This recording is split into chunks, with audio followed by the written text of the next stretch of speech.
Hi everyone, welcome along. I'm Linda, the scrapbooking photographer, and today I'm taking part in a YouTube hop to celebrate 500 subscribers for Holly Fiercely from Ivy Cole Creations.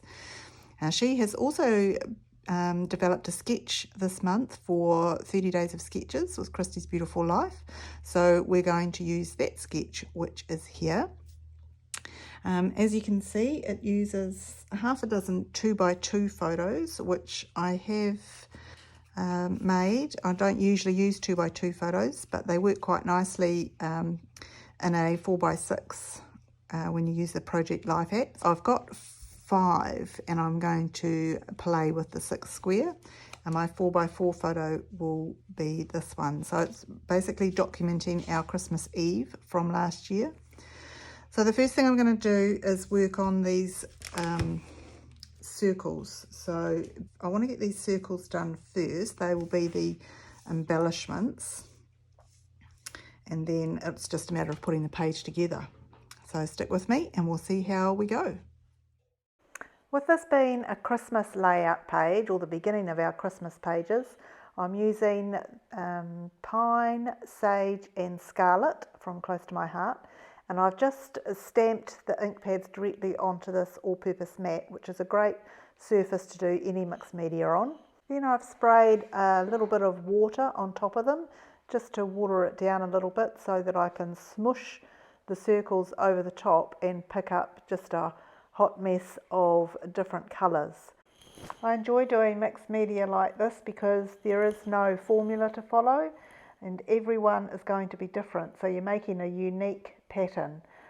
This second circle that I didn't pick up the ink nearly as well as the first one, so I did have a little issue with that. I tried putting some more ink down and picking that up, but I didn't spray it with the water that time, and so what did come was quite a bit darker than what I originally wanted. So I did it again, and I thought, well, it'll just blend in. So I carry on doing all the others, and that will give us the embellishments for around the page when it's all put together. So once I've done all the circles, I'll put them over to the side to dry, and they do take a little while to dry because it's amazing how wet the ink makes the cardstock. So there's the last one going through there, and then I'll pop them over to dry and clean up the mat. So important to clean up the mat and wash my hands, because I don't want the remnants of the ink getting onto the white daisy when I move those pages onto the mat to work with. The green pattern paper that I'm putting around the background is from the Close to My Heart Evergreen pack, which came out for Christmas last year. And the red is a scarlet piece of plain cardstock. So I'm cutting that to a 6-inch square for the left hand side of the page, and I'm going to make a 6.5 piece square of the green paper to go behind it. And when I make the mounting piece 6.5, I do decide to go down and gut the middle of it out, because as we know, Close to My Heart is closing, so the chances of getting any more of this paper are very limited. And I still have all my Christmas to do, so I need to preserve as much as I can to make it go the distance. So those will go like that, but I do want to go around the edges with my ink pad, which helps to blend it in, makes it look a little bit more finished, and covers that white core of the cardstock. So I'll do the scarlet piece with scarlet ink, and then I'll go around the greener piece with the pine as well. And I'll do that on both sides when I do it, and I think it just helps everything to blend in quite nicely. I'm wondering if the 6x6 is the right size. It seems like it's taking up a very small amount of space, but we'll go with it. And on the right hand side, I've gone with 6 obviously high, and I think I went for 8 wide, so 6x8, and then with the green pattern paper behind, I'm going 6.5 by 8.5. So I do need to pull out the arm on the trimmer to do these ones, And you know, I had this trimmer for quite a while before I realised it even had an arm to do bigger measurements. So have a look at your own. If you don't think you've got one, you might have one hiding underneath.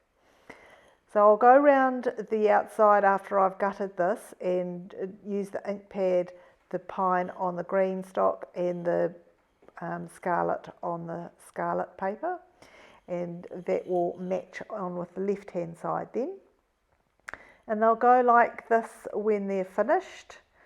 So I can stick those down now, and that just gives me 2 pieces to try and keep a track of rather than 4 separate pieces while I put everything else together. Before I stick them down onto the white daisy though, I want to do a few splatters like Holly's sketch had in the top left hand corner and bottom right.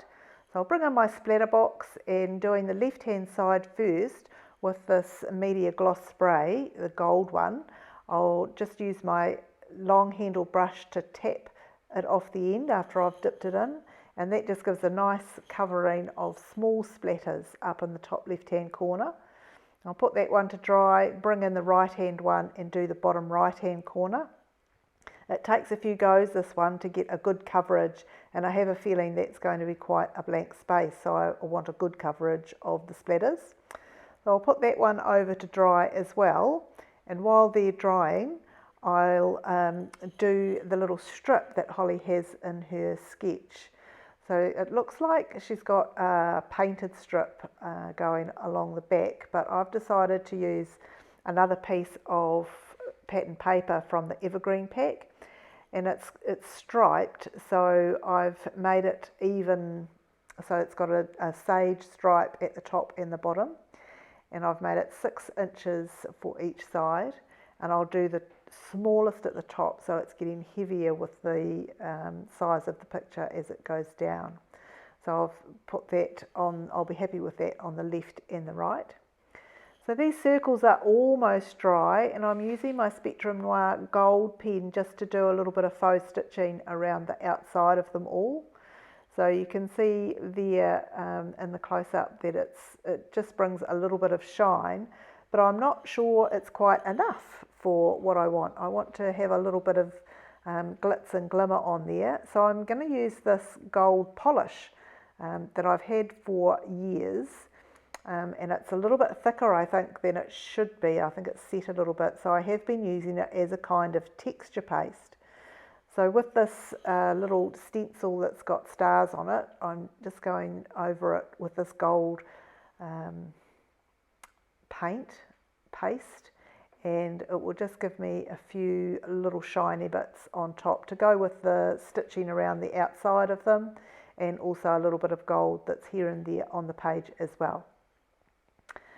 So I'll just quickly run through and do these in separate places. They do leak a little bit because I think they're still a bit damp, so the water in the cardstock has helped them to bleed, which is a little unfortunate, but it doesn't matter, it'll be fine when they're all done.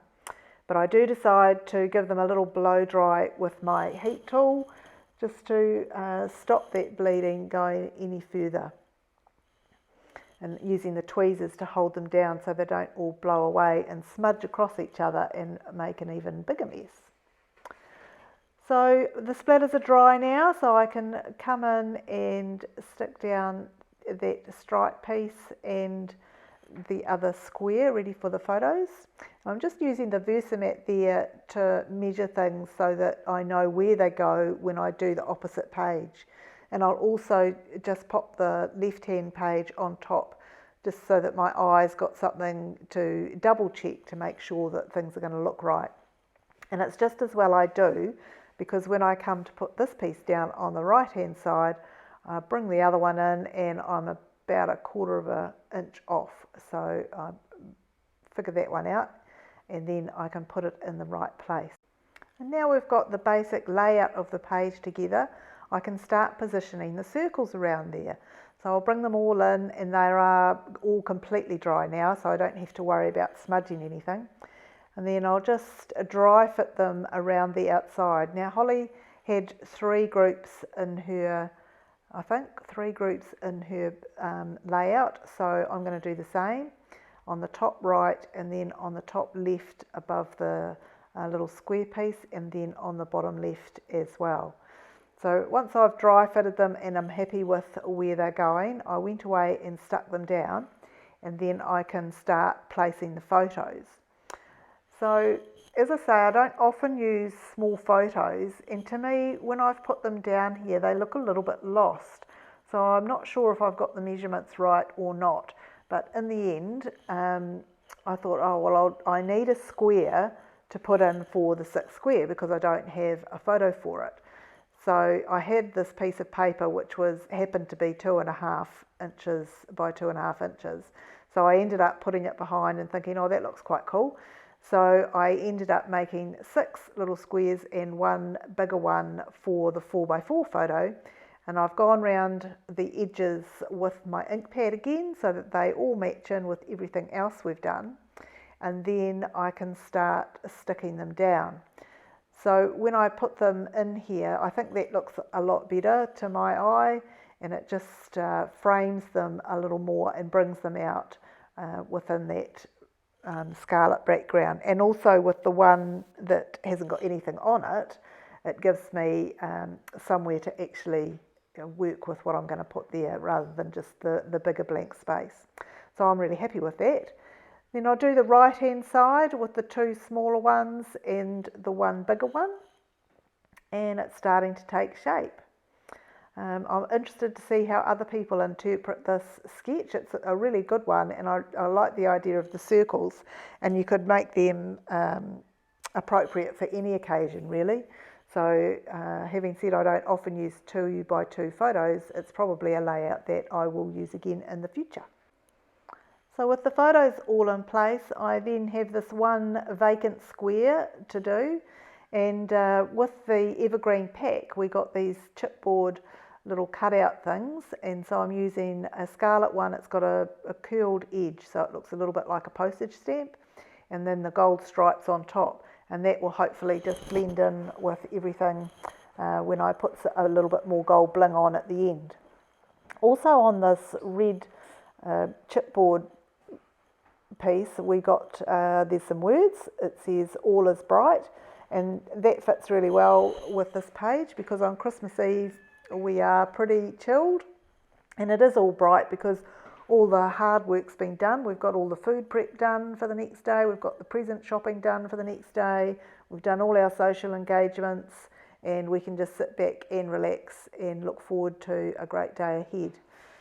So all is bright fits. So Holly's title was down the bottom, but I've actually moved it up the top because there's quite a bit of journaling that I want to include about this page. So using my tweezers and the glue, I can apply the glue with this upside down and then turn it around and place it where I want it. So the tweezers work really well because it means you can get glue in a lot more places rather than having a big finger in the way, particularly with a little bit like this little word is. Of course, the downside of using glue is that it can leak out the sides of these very fine pieces that you use it on. So I tend to just dab it a little bit with a dry cloth, and I also need to make sure that I clean the tweezers afterwards because often they get a little bit of glue on them too, and then when you go to use them next time they're stuck together, which is not a good look. So I can finish this up now, putting the 24 up there, and then off camera I'll start my journaling and come back when I'm nearly finished it.